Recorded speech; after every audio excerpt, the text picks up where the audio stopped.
ఇక పోలవరం నల్లమల సాగర్ ప్రాజెక్టుపై సుప్రీంకోర్టులో విచారణ జరిగింది.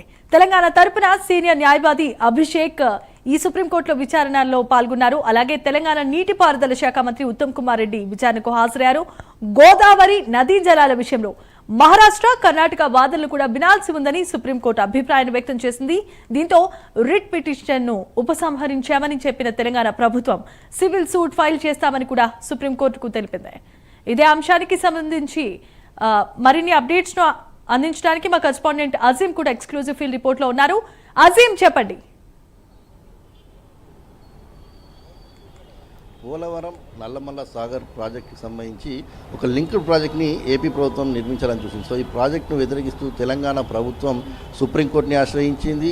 సీనియర్ న్యాయవాది అయినటువంటి అభిషేక్ సింగ్ దీనికి ఏదైతే న్యాయవాదిగా కూడా ఉన్నారో, అయితే ఈరోజు సుప్రీంకోర్టులో దీనికి సంబంధించిన విచారణ జరిగింది. ఈ నేపథ్యంలో ఉత్తమ్ కుమార్ రెడ్డి ఇరిగేషన్ శాఖ మంత్రి కూడా ఏదైతే ఢిల్లీకి వెళ్ళి సుప్రీంకోర్టులో ఈ వాదనలు కూడా విన్నారు. అయితే తెలంగాణ ప్రభుత్వం వాదనలు ఉన్నటువంటి న్యాయస్థానం రిట్ పిటిషన్పై ఇక్కడ మేము ఏదైతే వాదనలు వినిపించలేము, ఎందుకంటే రిట్ పిటిషన్పై వాదనలు వినిపించాలి అంటే ఖచ్చితంగా పక్క రాష్ట్రాలు అయినటువంటి తమిళనాడు, మహారాష్ట్రకు సంబంధించినటువంటి వాదనలు కూడా వినాల్సి వస్తుంది. సో ఈ ఫార్మేట్లో అయితే ఇది విచారణ చేయడం అయితే సాధ్యం కాదు. సో దీనికి సంబంధించి వేరే ఫార్మేట్లో మీరు విచారణకు రావాల్సి ఉంటుంది అని చెప్పి కూడా ఏదైతే CJI ఏదైతే చెప్పడం కూడా జరిగింది. సో 131 ఆర్టికల్ ప్రకారం దీనికి సంబంధించి అంతర్రాష్ట్ర జల వివాదాలకు ఏదైతే కేంద్ర ప్రభుత్వం సూచించినటువంటి కమిటీలు ఏమైతే ఉన్నాయో దాని ద్వారా రావాలి, లేదంటే సివిల్ సూట్ ద్వారా అయినా సరే ఏదైతే కోర్టుని ఆశ్రయించాలని చెప్పి కూడా CJI సూచించారు. దీంతో తెలంగాణ ప్రభుత్వం తాము ఇచ్చినటువంటి రిట్ పిటిషన్ని కూడా ఉపసంహరించుకుంది. సో ఉపసంహరించుకోవడమే కాకుండా ఏపీ ప్రభుత్వం అనుమతులు లేకుండా కడుతుంది, అసలు అడ్డగోలుగా ప్రాజెక్టు నిర్మిస్తుందని చెప్పి కూడా ఉత్తమ్ కుమార్ రెడ్డి అయితే తీవ్ర స్థాయిలో అయితే ఫైర్ అయితే అయ్యారు. సో ఖచ్చితంగా మేమైతే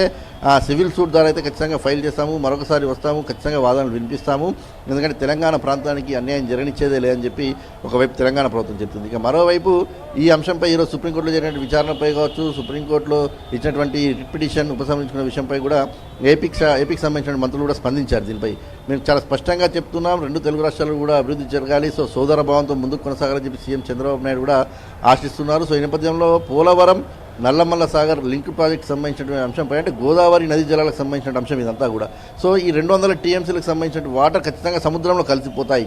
ఆ సముద్రంలో కలిసిపోవడం వల్ల ఉప్పు నీరుగానే మారుతాయి. అవి వాడుకుంటే ఏపీ ప్రభుత్వం అయినా వాడుకోవాలి, లేదంటే సముద్రంలో కలిసిపోతాయి. సో ఈ నేపథ్యంలో ఏపీ ప్రభుత్వం దీనికి సంబంధించి ఆ లింక్ ప్రాజెక్ట్ని నిర్మించాలని చూస్తుంది. ఒకవేళ ఏపీ ప్రభుత్వానికి ఈ లింక్ ప్రాజెక్ట్ నిర్మించిన తర్వాత 200 TMCలకు సరిపోయినట్టయితే తెలంగాణ ప్రభుత్వం కూడా వినియోగించుకోవచ్చు. ఇప్పటికైనా సరే తెలంగాణ ప్రభుత్వం ఈ అంశంపై ఆలోచించాల్సిన అవసరం ఉంది అని చెప్పి కూడా ఒకవైపు ఏపీ రాష్ట్రానికి సంబంధించిన వారి మంత్రులు కావచ్చు, నేతలు కూడా చెప్తూ వస్తున్నారు. చంద్రబాబు నాయుడు కూడా గదిష్టంగా ఈ విషయాన్ని పదే చెప్పుకుంటూ వచ్చారు. ఖచ్చితంగా కూర్చొని మాట్లాడుకుంటే పరిష్కారమైనటువంటి సమస్యలు ఇవన్నీ. సో ఈ నేపథ్యంలో కోర్టులు అవి అవసరం లేదు. సో ఎందుకంటే కమిటీలు కూడా ఉన్నాయి, కేంద్ర రాష్ట్రానికి సంబంధించినటువంటి కమిటీలు ఉంటాయి, అంతర్రాష్ట్ర జల వివాదాలకు సంబంధించినటువంటి కమిటీలు ఉంటాయి. సో దీనికి సంబంధించి ఆ విషయంలో ఫార్మేట్లో కూర్చొని మాట్లాడుకోవచ్చు అని కూడా అనేక సందర్భాల్లో చెప్పినటువంటి పరిస్థితి మనం చూసాం. ఇటీవల సీఎం రేవంత్ రెడ్డి మాట్లాడుతూ కూడా ఖచ్చితంగా తమకు సమస్యనా పరిష్కారమా అంటే పరిష్కార మార్గమే కావాలి అని చెప్పి కూడా కోరుకుంటామని చెప్పి కూడా సీఎం రేవంత్ రెడ్డి కూడా చెప్పడం కూడా జరిగింది. సో ఈ నేపథ్యంలో తెలంగాణలో అయితే ఇటు ఒకవైపు కాంగ్రెస్ ప్రభుత్వం ఆ ప్రాజెక్ట్ని వ్యతిరేకిస్తూ సుప్రీంకోర్టును ఆశ్రయించింది, సుప్రీంకోర్టులో రిట్ పిటిషన్ ఉపసంహరించుకుంది, మరోసారి సివిల్ సూట్లో వెళ్తామని కూడా చెప్తుంది. అయితే ఈ విషయంపై ప్రధాన ప్రతిపక్ష పార్టీ అయినటువంటి BRS పార్టీకి సంబంధించిన నేతలు, ముఖ్యంగా హరీష్ రావు గత ఇరిగేషన్ శాఖ మంత్రిగా కూడా పనిచేశారు, ఆయనైతే తీవ్రంగా ఖండిస్తున్నారు. ఒక ద్రోహం జరిగిపోయింది తెలంగాణ రాష్ట్రానికి.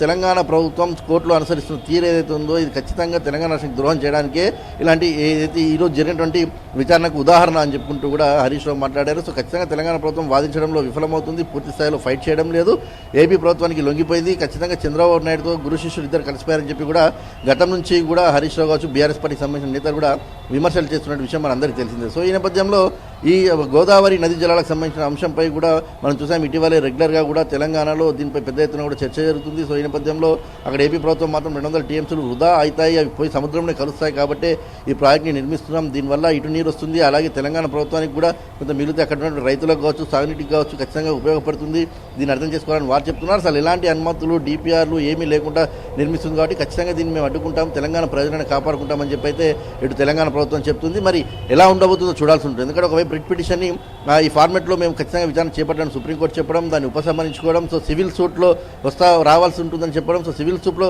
వస్తామని చెప్పి కూడా తెలంగాణ ప్రభుత్వం చెప్పింది. సో దీని తర్వాత మరి రాజకీయ వేడి ఎలా ఉండబోతుందో చూడాల్సి ఉంటుంది. కృష్ణా గోదావరి నదీ జలాలకు సంబంధించిన అంశంపై పెద్ద ఎత్తున రాష్ట్ర విభజన తర్వాత ఇటు రెండు తెలుగు రాష్ట్రాల మధ్య అయితే పెద్ద ఎత్తున చర్చ జరుగుతున్న నేపథ్యం మనం చూస్తున్నాం. వివాదాలకు కూడా దారితీస్తుంది. సో ఈ నేపథ్యంలో మరి ఏదైతే సివిల్ సూట్ వేసిన తర్వాత ఎలాంటి పరిస్థితి నెలకొంటుందో కూడా చూడాల్సి ఉంటుంది. Right, thanks for the updates Azeem.